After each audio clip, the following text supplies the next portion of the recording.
উচ্চ মাধ্যমিক পরিবেশবিদ্যা 2025 সালের সাজেশান। 2025 সালের জন্য ইএনভিএসের এই বড় প্রশ্নগুলো খুবই গুরুত্বপূর্ণ। এবার প্রশ্নগুলো দেখে নাও। 1 নম্বর, জীববৈচিত্র্যের প্রকারভেদগুলি আলোচনা করো। জীববৈচিত্র্য বিনাশের কারণগুলি লেখো। 2, জীববৈচিত্র্য সংরক্ষণের পদ্ধতিগুলি আলোচনা করো। গার্হস্থ্য জীববৈচিত্র্য কী? 3 নম্বর, জীববৈচিত্র্যের সংরক্ষণের গুরুত্ব লেখো। অর্থনৈতিক উন্নয়নের ক্ষেত্রে জীববৈচিত্র্যের ভূমিকা লেখো। সাজেশানের এই ভিডিওটি বন্ধুদের মধ্যে শেয়ার করে দাও যাতে সবাই জানতে পারে।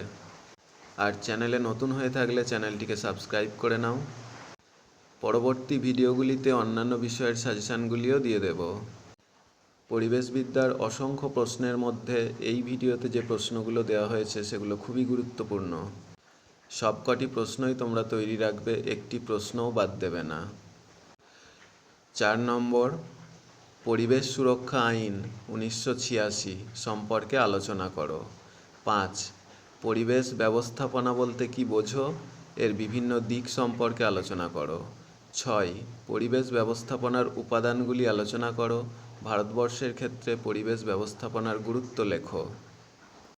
পরিবেশবিদ্যার এই সব প্রশ্নগুলো বিভিন্ন স্কুলের পরীক্ষায় এসেছে। 7 নম্বর, সুস্থায়ী উন্নয়ন কি? সুস্থায়ী উন্নয়নের লক্ষ্য আলোচনা করো। 8, সুস্থায়ী সমাজ গড়ার প্রয়োজনে প্রধান পদক্ষেপ বা নীতিগুলি আলোচনা করো।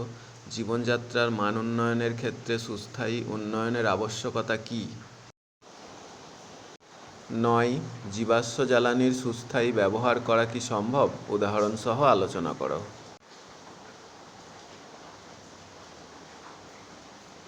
10, মিশ্র চাষ কি?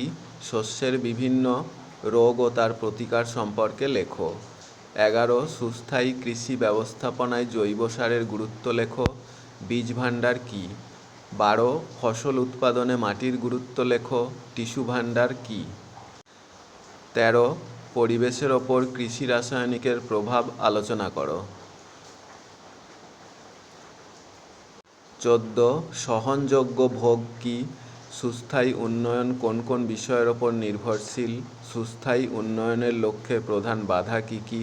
বাস্তুতান্ত্রিক উন্নয়ন কি? এই ছিল পরিবেশবিদ্যার ইম্পর্টেন্ট 14টি বড় প্রশ্ন। এই প্রশ্নগুলির উত্তর তাড়াতাড়ি তৈরি করে নাও, সামনেই টেস্ট পরীক্ষা।